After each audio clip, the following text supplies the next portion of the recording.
లేవరా. దా కూర్చో బ్రో. లేవరా ఫస్ట్ నువ్వు.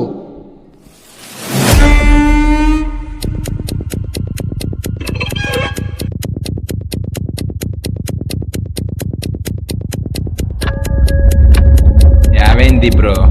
ఆ బిగాన్ని చంపేశావరా? అవును. చంపేటప్పుడు ముందు వెనక చూసుకోవరా? ఇప్పుడు ఏమైంది? నువ్వు చంపడం ఆ డీపీ గారు చూశాడు.